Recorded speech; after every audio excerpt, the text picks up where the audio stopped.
Here we get to our next fundamental building block, which is validation, aka consensus algorithm. So we started with a community coming together and realizing that there was a need to exchange, which is what we call an economy.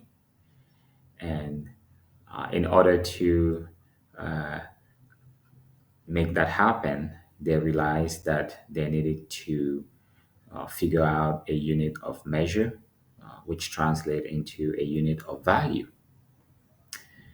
Then we talk about the need of uh, each individual in that community to have a visibility on his account, meaning how what's the balance of asset or whatever we're using at a unit of value that they currently have in their account.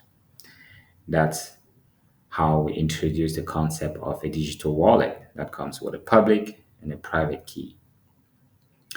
We then move on to talk about transactions and how they are performed. And we talk about the process. We describe the process of signing a transaction that translate into the same concept in real life. We sign documents, and we talked about the possibility of someone trying to cheat on our transaction. So that then leads us directly to this fundamental building block, which is validation and consensus algorithm. So, when once we have this basket of temporary transaction sitting somewhere, uh, designated people in the network or anybody in the network, depending on how the network is configured, the community is organized, can validate a transaction. You know, is the person claiming to have initiated this transaction or to have signed this transaction actually that person? So that's the question that needs to be answered when we are validating a transaction. And then there's the consensus algorithm. We at any time in our community need to agree upon the big registry where we capture these transactions. And there should be a process to add new transaction to the registry and then broadcast it to other interested parties in the community. And this is where consensus algorithms come in. And there are several of them or several implementation out there. And the three most prevalent are proof of work.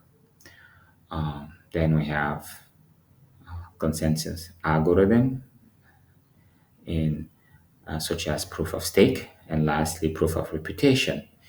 Each of these algorithm comes with naturally advantages and disadvantages. Proof of work is really machine and processing power intensive, and in the early days of the blockchain Bitcoin,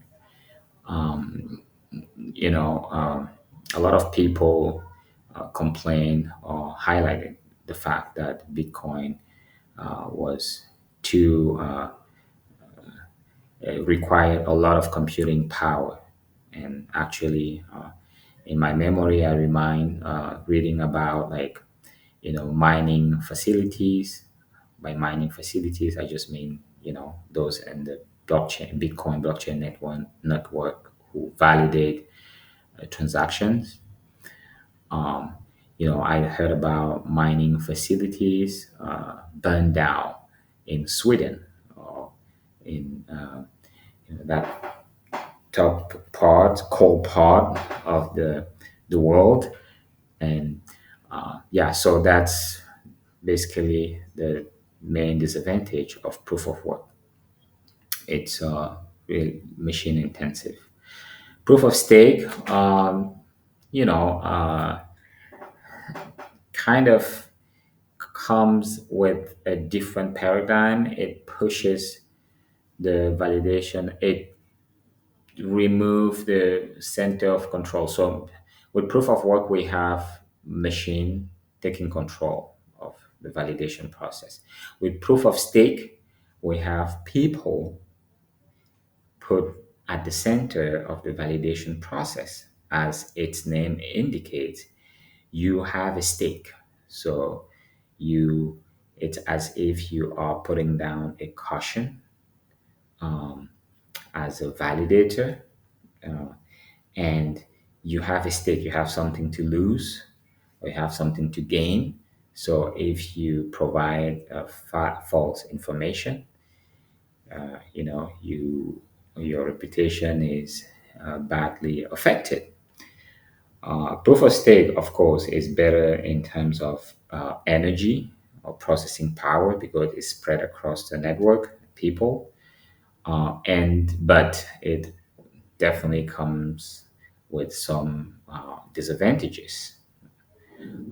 Proof of stake can lead to what we'll call too much centralization of power, because most blockchain today only have one criteria for evaluating what a stake could be, and it's usually money. So the more money you have, the more cryptocurrency you have, the bigger your stake, and the more power you have within the network. Lastly, proof of reputation is, I think, seems to kind of